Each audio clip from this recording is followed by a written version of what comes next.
क्या भारत को अपनी खुद की एआई, अपने खुद के चिप्स और अपनी खुद की टेक्नोलॉजी बनानी चाहिए, या फिर गूगल, माइक्रोसॉफ्ट, ओपन एआई और दूसरी विदेशी कंपनियों की टेक्नोलॉजी पर भरोसा करना ही काफी है?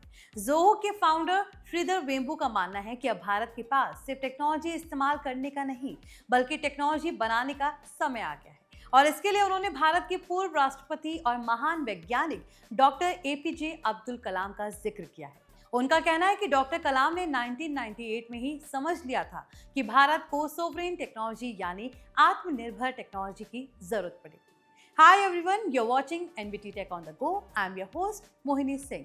तो चलिए वीडियो शुरू करते हैं। दरअसल हाल ही में जोहो फाउंडर श्रीधर वेम्बू ने सोशल मीडिया पर एक पोस्ट किया है, जिसमें उन्होंने कहा कि डॉक्टर अब्दुल कलाम अपने समय से काफी आगे सोचते थे। उन्होंने 1998 में ही सोवरेन टेक यानी ऐसी टेक्नोलॉजी की जरूरत को समझ लिया था जो पूरी तरह भारत के नियंत्रण में हो सके। वेम्बू का मानना है कि भारत को अब इस दिशा में तेजी से काम करना होगा, क्योंकि दुनिया तेजी से बदल रही है। अब सवाल यह है कि आखिर सोवरेन टेक्नोलॉजी होती क्या है? आसान भाषा में समझे तो ऐसी टेक्नोलॉजी जो किसी दूसरे देश या विदेशी कंपनी पर निर्भर ना हो, जैसे अपने चिप्स, अपने एआई मॉडल्स, अपने क्लाउड प्लेटफॉर्म्स, अपने ऑपरेटिंग सिस्टम और अपने डेटा सेंटर्स। यानी अगर कल कोई देश या कंपनी किसी सर्विस को बंद कर दे तो भारत का काम ना रुके। इस चर्चा की शुरुआत तब हुई जब RBI board member S Gurumurthy ने एक पुरानी घटना का जिक्र किया। उन्होंने दावा किया कि 1998 के पोखरण न्यूक्लियर टेस्ट के बाद जब भारत पर अंतर्राष्ट्रीय प्रतिबंध लगाए गए थे, तब डॉक्टर अब्दुल कलाम चाहते थे कि भारत इन चैलेंजेस का इस्तेमाल करके अपनी स्वदेशी टेक्नोलॉजी विकसित करने के अवसर के रूप में करे। उनका मानना था कि बाहरी निर्भरता कम करनी होगी और अपनी टेक्नोलॉजी बनानी होगी।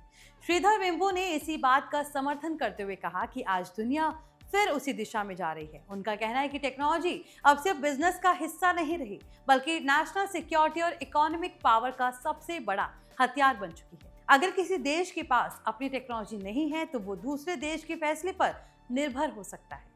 वेम्बू की ये टिप्पणी ऐसे समय में आई जब दुनिया में एआई को लेकर नए जियोपॉलिटिकल रेस शुरू हो चुकी है। हाल ही में कुछ एडवांस एआई मॉडल्स की एक्सेस को लेकर अंतर्राष्ट्रीय स्तर पर बहस देखने को मिली। इसके बाद वेम्बू ने कहा कि भारत को ये समझ लेना चाहिए कि ग्लोबलाइजेशन हमेशा हर समस्या का समाधान नहीं है। कई बार देशों को अपनी जरूरतों के हिसाब से खुद के सॉल्यूशंस भी तैयार करने पड़ते हैं।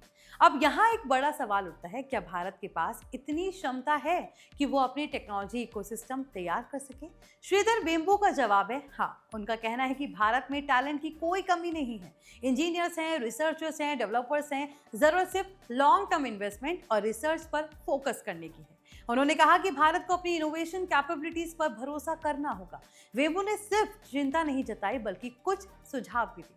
उन्होंने कहा कि भारत को टेक्नोलॉजी रिसर्च पर ज्यादा निवेश करना चाहिए। देश के महत्वपूर्ण टेक्नोलॉजी सेक्टर्स की नियमित रैंकिंग होनी चाहिए, ताकि पता चल सके कि कौन सी कंपनियां किस क्षेत्र में आगे हैं। साथ ही उन्होंने इंजीनियर्स और साइंटिस्ट के लिए एक प्रतिष्ठित डॉक्टर अब्दुल कलाम अवार्ड शुरू करने की भी सुझाव दिया है। अगर हम आज के समय को देखें तो वेम्बू की बात काफी हद तक समझ में आती है। एआई हो, सेमीकंडक्टर चिप्स हो, क्लाउड कंप्यूटिंग हो या साइबर सिक्योरिटी, दुनिया की ज्यादातर कोर टेक्नोलॉजीज कुछ चुनिंदा देशों और कंपनियों के हाथ में है। ऐसे में अगर भारत भविष्य में टेक्नोलॉजी सुपर पावर बनाना चाहता है तो सिर्फ कंज्यूमर बनकर नहीं चल सकता, उसे क्रिएटर भी बनना होगा। लेकिन इसका मतलब ये भी नहीं है कि भारत को दुनिया से अलग हो जाना चाहिए। एक्सपर्ट्स मानते हैं कि ग्लोबल कोलैबोरेशन भी जरूरी है। फर्क सिर्फ इतना है कि कोलैबोरेशन और डिपेंडेंसी दोनों अलग अलग चीजें हैं। कोलैबोरेशन में आप बराबरी के साझेदार होते हैं, जबकि डिपेंडेंसी में आपका नियंत्रण दूसरे के हाथ में चला जाता है। तो आई होप ये इन्फॉर्मेशन आपके लिए यूजफुल रही हो। अगर वीडियो पसंद आया हो तो इसे लाइक करें, शेयर करें, साथ ही कमेंट करके बताइए क्या आपको लगता है कि भारत को अपनी एआई और टेक्नोलॉजी इकोसिस्टम पर ज्यादा फोकस करना चाहिए या ग्लोबल टेक्नोलॉजी कंपनीज के साथ मिलकर आगे बढ़ना चाहिए। इस वीडियो में बस इतना ही। हमारे channel NBT tech on the go को सब्सक्राइब करें।